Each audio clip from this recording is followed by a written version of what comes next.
আপনার পরিচয়? রিয়াদ, তেজগাঁ থানা আছে। আপনার সাথে উনি কে? আমার ফ্রেন্ড। কিছু মনে করবেন না, আমরা আপনাদের একটু চেক করব। আপনার ব্যাগটা একটু দেখাবেন? আমার ব্যাগে কিছুই নেই। কাইন্ডলি উনাকে একটু বলুন ওরা ব্যাগটা দেখাতে। দেখো, আমার ফ্রেন্ডের সঙ্গে অনেকদিন পর দেখা হয়েছে, আমরা সঙ্গে যাচ্ছিলাম। আমি এর সম্পর্কে কিচ্ছু জানি না। ওনাকে গাড়িতে উঠবেন। কেমন আছিস তুই?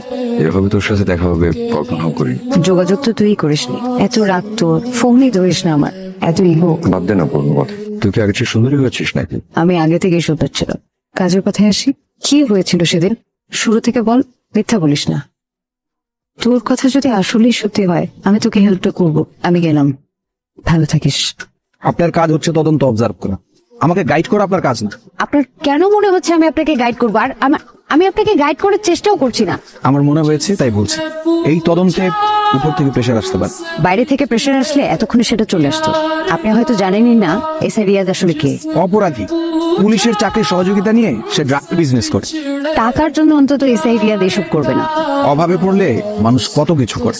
আপনার কি মনে হয় শিল্পপতি নিজাম সাহেবের একমাত্র ছেলের টাকার অভাব হতে পারে? সেই এসআই রিয়াদ শিল্পপতি নিজাম সাহেবের একমাত্র ছেলে। রিয়াদকে এই কেসে ফসানোর কি দরকার? আর এই রিয়াদের বাবা অনেক পাওয়ারফুল। সে নিজের ছেলের বাঁচানোর জন্য যত টাকা লাগে সব টাকা দিয়ে সে হচ্ছে আমার চাপা দেওয়ার চেষ্টা করবে।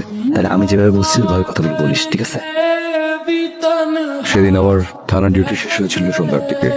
আপনি তো পুলিশে জয়েন করেছেন, শত হোক শিল্পপতি বাবার একমাত্র ছেলে। মানে এত প্রফেশন থাকতে পুলিশে 2 বছর আগে। শুধুমাত্র আপনার ছেলে হওয়ার কারণে রিয়াদকে বারবার ওয়ার্নিং দিয়ে ছেড়ে দেওয়া হয়েছে। এদিকে আসো, ওনাকে চেনো? চিনব না কেন? উনি কেন আসছে তুমি জানো? তোমার কাছে কোনো কাজে? তুমি কি কালকে রাতে 300 ফিটে গাড়ি নিয়ে গিয়েছিল? গিয়েছিলাম। এটা কি? 77,000 টাকা। তুমি দিয়ে দাও। এই চাবি দাও। আজকের পর থেকে তুমি আর গাড়ি ড্রাইভ করবে না। নেক্সট টাইম ও শুধুমাত্র আমার ছেলে বলে রিয়াদকে ছাড়বেন না। তো গাড়ি কই? আমরা বুঝতে যে নেক্সট উইকে একটা নতুন গাড়ি কিনে নেবে। তোর কপালটা আমার দিয়ে, আমি একটু খুশি। ভাই গাড়ি তো বাদই দে। আমার বাবার কাছে একটা স্কুটি চেয়েছিলাম, স্কুটি তো দিলই না, উল্টা ঝাড়ি দিয়ে বসছে। আশ্চর্য, বাবার কাছ থেকে টাকা নেই কেন গাড়ি কিনতে হবে?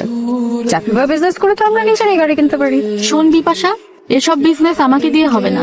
আমার লাইফের সোজা গোল, হয় বাবার টাকা অ্যাশ করবো, আর না হলে বুড়া কাউকে দেখে বিয়ে করে সেটেল। স্যার, আমি আগেই বলেছি এই তদন্ত উপর থেকে প্রেশার আসলে আমি কুইট করব। কে প্রেশার দিচ্ছে? মিস বিপাশা। আমি আপনাকে কখন প্রেশার দিলাম? আমি তো আপনার তদন্তে একটা শব্দ উচ্চারণ করিনি।